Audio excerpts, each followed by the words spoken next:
What Fox Television told us was that we were just the people to be the investigators. Do any stories you want, ask tough questions, and get answers.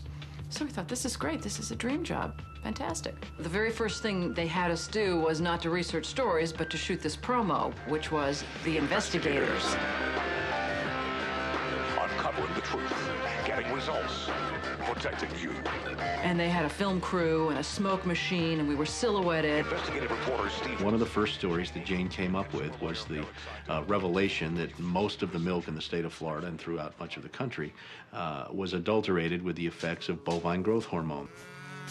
With Monsanto, I didn't realize how effectively a corporation could work to get something on the marketplace. The levels of coordination they had to have. They had to get university professors into the fold. They had to get experts into the fold. They had to get reporters into the fold. They had to get the public into the fold. And of course the FDA, let's not leave them out. They had to get the federal regulators convinced that this was a fine and safe product to get it onto the marketplace. And they did that. They did that very, very well.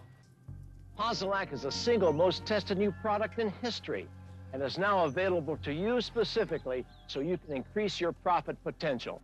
The federal government basically rubber stamped it before they put it on the marketplace. The longest test they did for human toxicity was 90 days on 30 rats. And then either Monsanto misreported the results to the FDA or the FDA didn't bother to look in depth at Monsanto's own studies. The scientists within Health Canada looked very carefully at bovine growth hormone and came to very different conclusions than the Food and Drug Administration in the U.S. did. Monsanto's engineered growth hormone did not comply with safety requirements. It could be absorbed by the body and therefore did have implications for human health. Mysteriously, that conclusion was deleted from the final published version of their report. I personally was very concerned that there's a very serious problem of secrecy, conspiracy, and things of that nature. We have been pressured and coerced to pass drugs of questionable safety, including the RBST. We wrote the story. We had it ready a week beforehand. They'd bought ads. Farmers in the milk industry say it's safe, but studies suggest a link to cancer. Don't miss this special report from the investigators. That Friday night before the Monday the series was to begin, the fax machine spit out a letter from this very high-priced lawyer in New York that Monsanto had hired.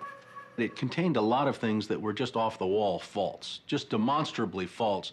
But if you didn't know the story and you didn't know how we had gone about producing it, would have scared you as a broadcaster, as a manager. And they decided that they would pull the story and they would just check it one more time. But the bottom line was that there was no factual errors in that story. Both sides had been heard from. Both sides had had an opportunity to speak. 1 week later, Monsanto sent the second letter. And this was even more strongly worded. And it said there will be dire consequences for Fox News if the story airs in Florida. And this time they freaked. They were afraid of being sued, and they were also afraid of losing advertising dollars at all of the stations owned by Rupert Murdoch. And he owned more television stations than any other group in America. And that's 22 television stations. That's a lot of advertising dollars for Roundup, aspartame, NutraSweet, and other products. So we got into a battle. And the first deal was the new general manager. And his name's Dave. And Dave is a salesman, and, you know, he'd pump your hand. How you doing? How you doing? Called us upstairs to his office, and he said, what would you say if I killed this piece? What if it never ran? And we said, well, you know, we wouldn't be very happy about that. And he said, well, I could kill it, you know. And we said, yes, of course, you're the manager. You could kill it. It would never air. And he's hemming and he's hawing and he's back and he's forth. And we couldn't figure out, what is this all about? And finally he blurted out, look, would you tell anybody? You know, I said, I'm not going to lie for you. About a week later, calls us back to the office and says, okay, we'd like you to make these changes. In fact, you will make these changes. We said, well, look, let us show you the research that we have that shows that this information you want us to broadcast isn't true. To which he replies, I don't care about that. I said, pardon me? And he said, well, that's what I have lawyers for. Just write it the way the lawyers want it written. I said, you know, this is news. This is important. This is stuff people need to know. And I'll never forget, he didn't pause a beat, and he said, we just paid $3 billion for these television stations. We'll tell you what the news is. The news is what we say it is. I said, I'm not doing that. And he said, well, he said, if you refuse to present this story the way we think it should be presented, you'll be fired for insubordination.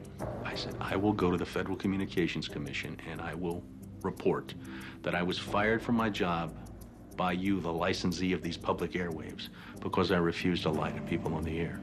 And it's thank you very much. You'll hear from us right away.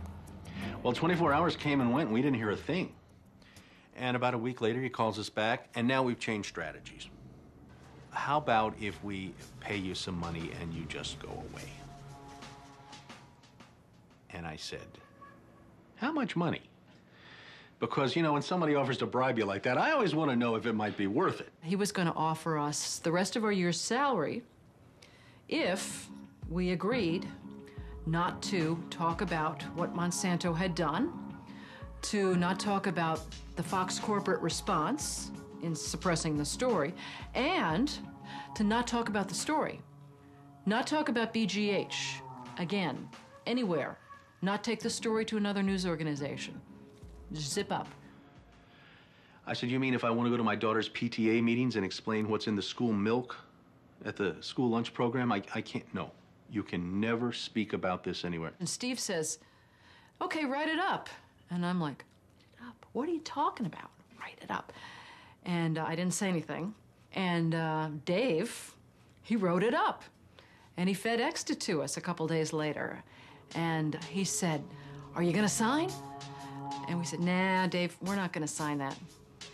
And he said, well, send it back, okay? I said, no, Dave, we're not going to send that back. It was, okay, we can't buy you out. We can't shut you up.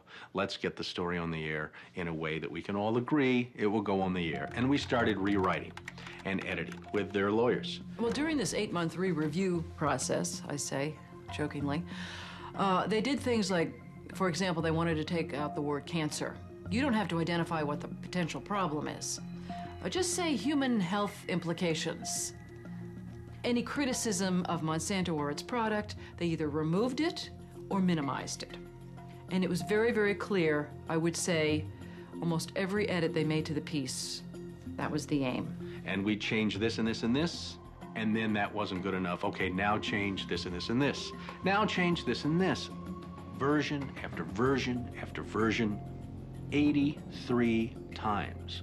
83 times is unheard of. It doesn't happen. You shouldn't have to rewrite something 83 times. Obviously, they didn't want to put the thing on the air, and they were trying to drive us crazy and get us to quit or wait until the first window in our contract so that they could fire us. They, in effect, announced that they were going to fire us for no cause. Well, this was a little much.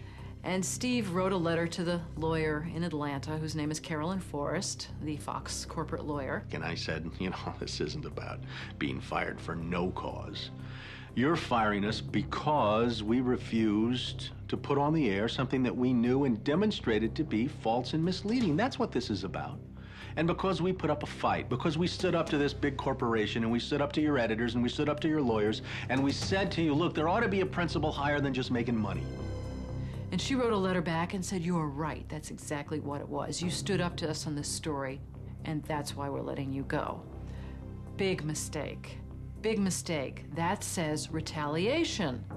You can't retaliate against employees if they're standing up for something that they believe is illegal, that they don't want to participate in.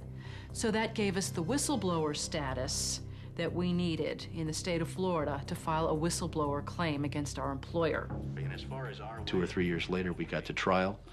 5 weeks of testimony led to a jury verdict of $425,000, in which the jury determined that the story they pressured us to broadcast, the story we resisted telling, was in fact false, distorted, or slanted.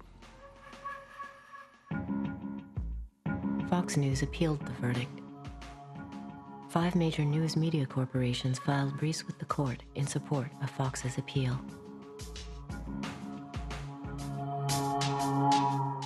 You may recall that Jane Acree, a former reporter here, sued Fox 13 in a whistleblower lawsuit, claiming she was fired for refusing to distort her report.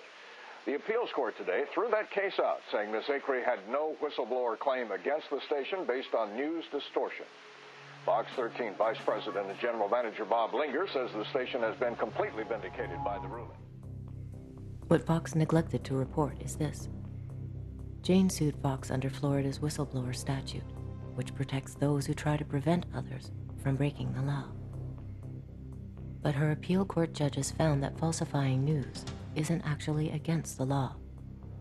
So they denied Jane her whistleblower status, overturned the case, and withdrew her $425,000 award. Canada and Europe have upheld the ban on RBGH, yet it remains hidden in much of the milk supply of the United States.